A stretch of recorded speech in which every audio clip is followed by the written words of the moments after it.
and I'm going to talk about the community side of fruit and nut trees in the city. So what I discovered, there's all this enthusiasm at the beginning, and everybody just dives in, and we want trees, we want food, and we're going to have this great project. And so a few people come together with this idea. The motivation is the plants, and that's sort of the goal and the plan. What I've seen, the biggest beauty that comes out of it is actually the forming of community often. And as Susan discovered as well, that community care side of it is super important for the success of the project. And if that's not in place, your fruit trees are not going to thrive, and there's potential for problems to arise. So these are some projects from a gleaning group in Edmonton that I helped start before I moved here. And we had some amazing community come together with this project. A friend of mine, Sophia, who's another permaculturist in town, she forwarded me an email a couple of years ago, 3 years ago, by Dave Jaffe. And if you're into the permaculture movement, you know who he is, but he wrote the quintessential books on forest gardening. And so it was sort of a caution from him about these public projects. He says, there's a huge upsurge in interest in placing edible forest gardens in public spaces all over the country these days. This is exciting, and it represents a possible danger to the movement too. Public spaces have a variety of impacting needs and concerns. It's far easier to plant a forest garden than it is to continually care for it and guide its development over the long haul. So this was a lesson that we learned in our first public project here.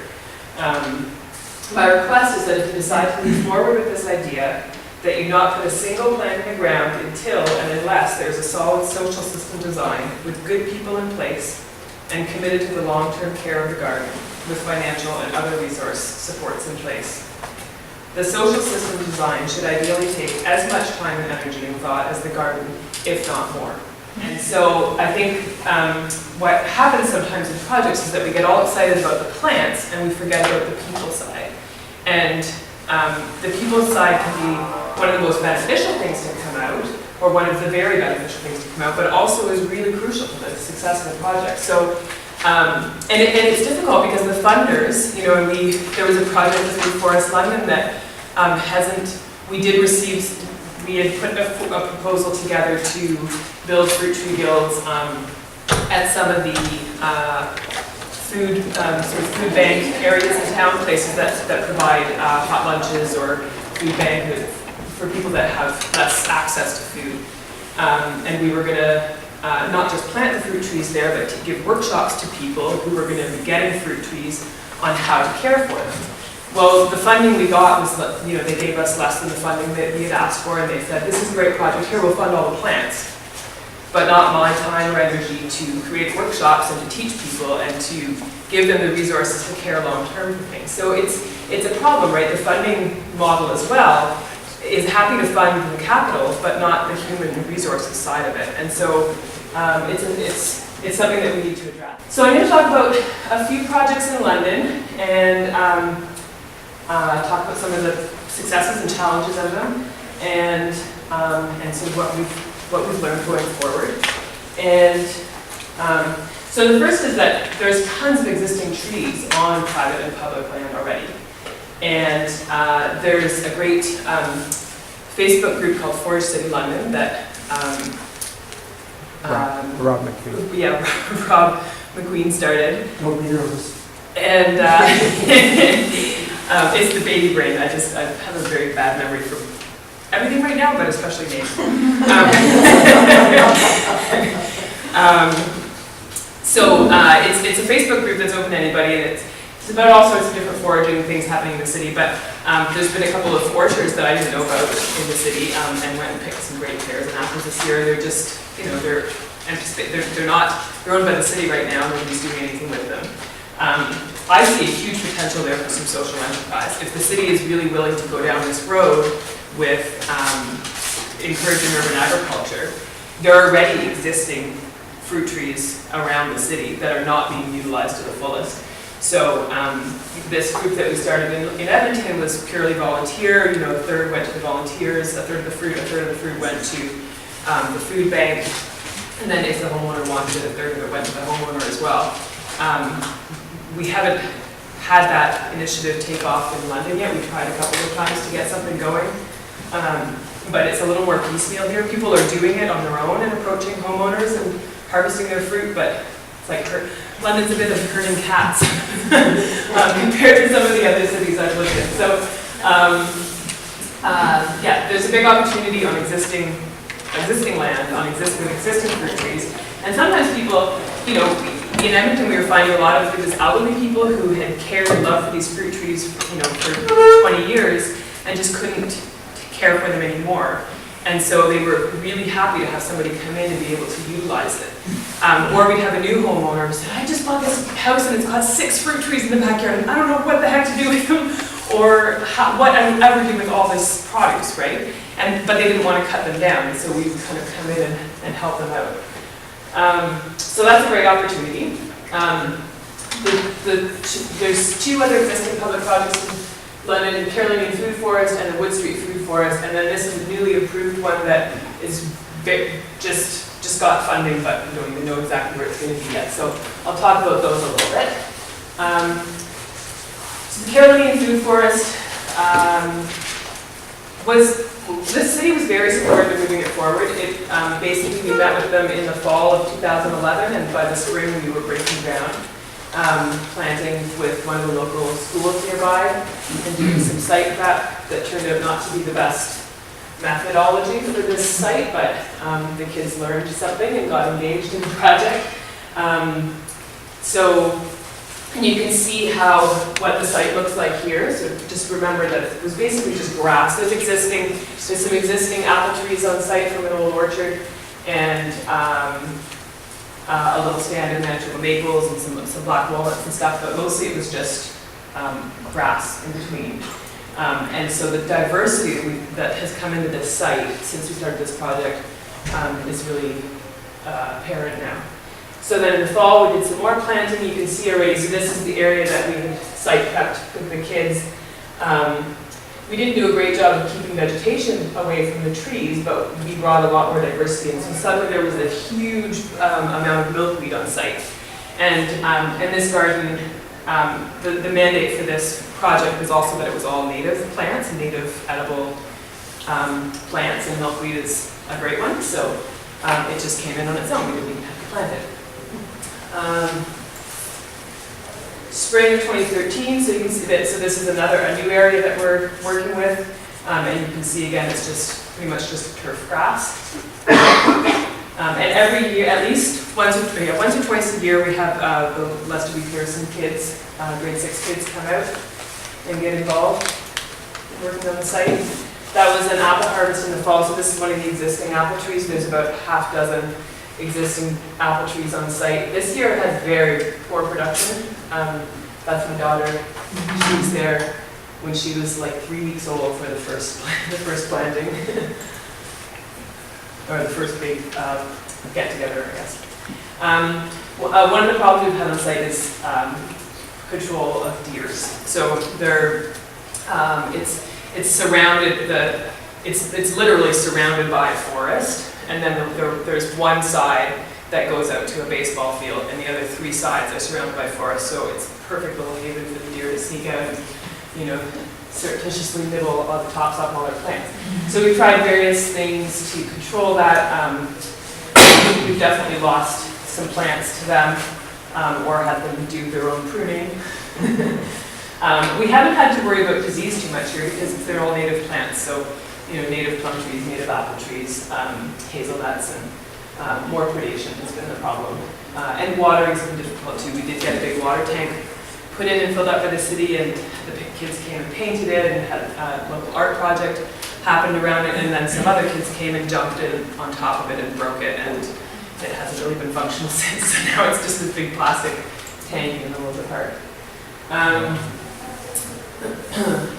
Another problem we've had with vandalism, we've tried to put up signage identifying the groupings of plants so that it's a bit more self-guided for people to just go and wander through and learn about the project. And within a week, they were torn down and stolen. So we still have most of the placards with the names. We just haven't been brave enough to put them back out and attempt again to get signage on the site.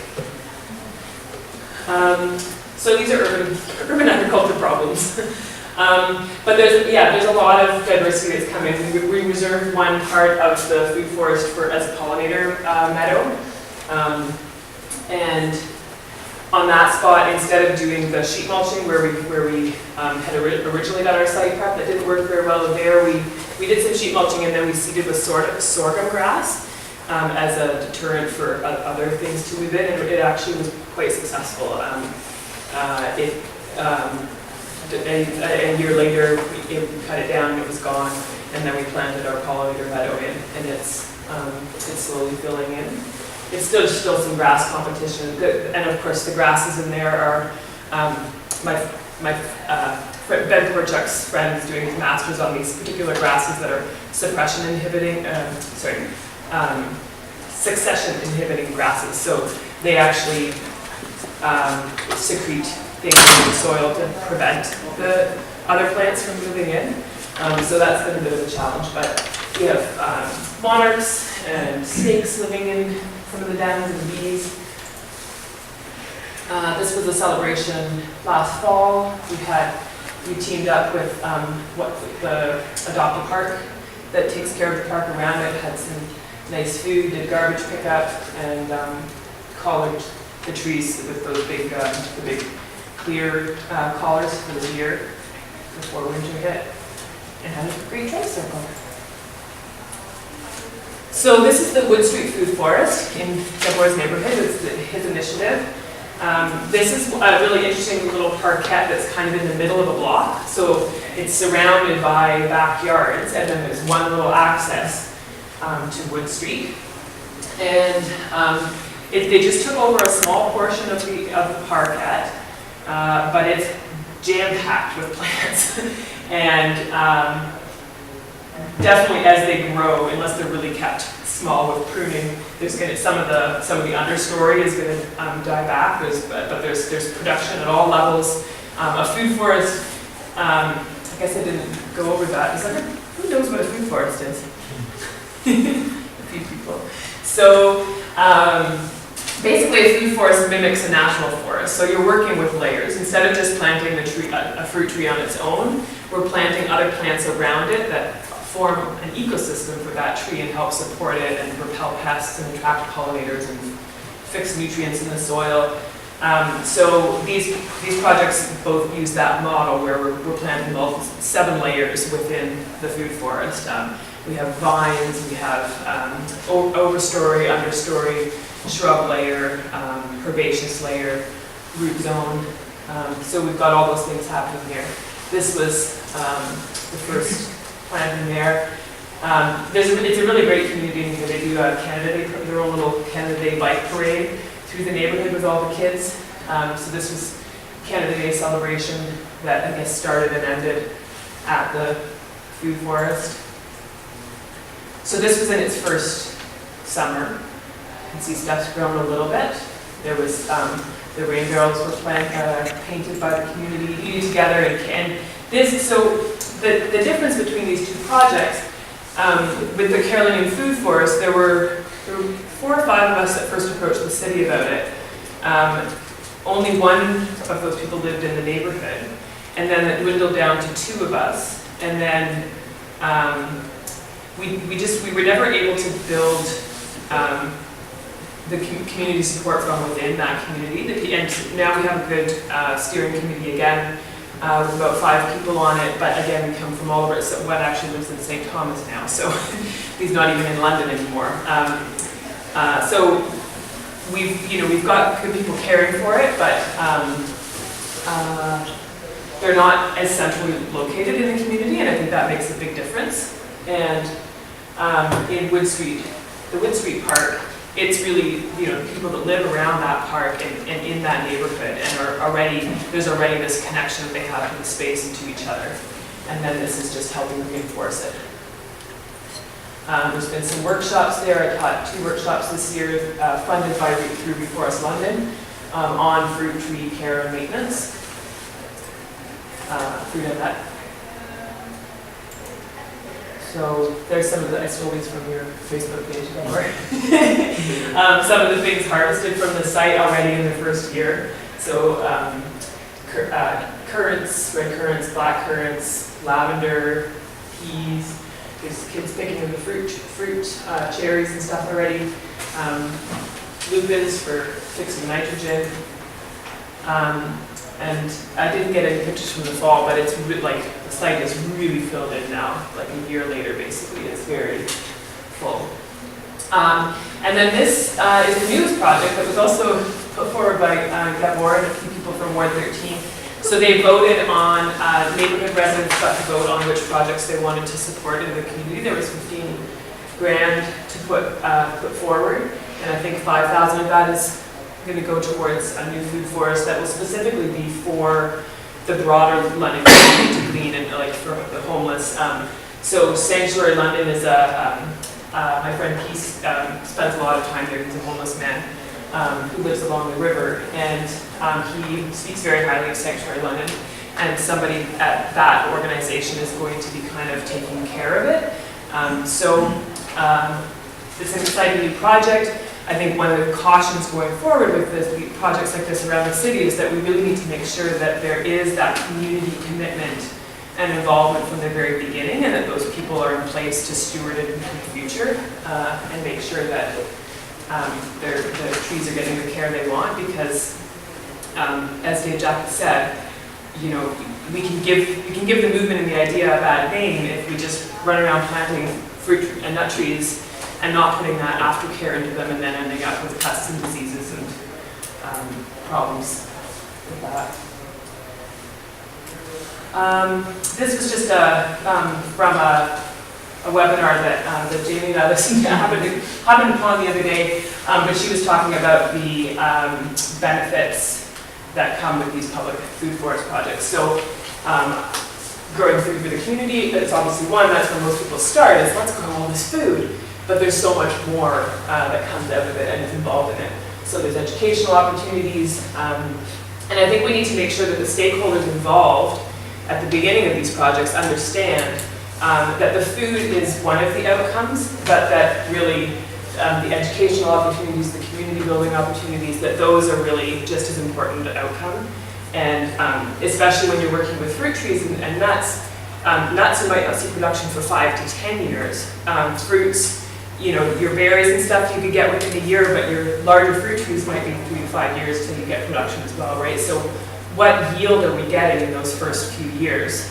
And the funders and the stakeholders need to understand what the other benefits are. So they can also rehabilitate the local ecosystem, like we've seen in the Carolina Food Forest. There's a lot of new wildlife in there. Improve public health, reduce the agricultural climate impact, local food security, celebrate the growing of food. That's a big thing at the Carolina Food Forest. There hasn't been a lot of production on site yet, and especially with native plants, we're not going to see the same kind of yield as we're going to get from the Wood Street Food Forest, but we still have sort of a harvest celebration every fall and bring in food from local local talent, and from there's a community kitchen in the neighborhood that's prepared some of that for us. Benefit other species, saving seeds, propagation material. So, and I do this with my clients too. I try and plant different cultivars of fruit trees around the city, and then I keep track of that, so that then I can go and prune their tree and then grab that that branch onto somebody else's tree or onto my tree, and end up with 5 different kinds of apples.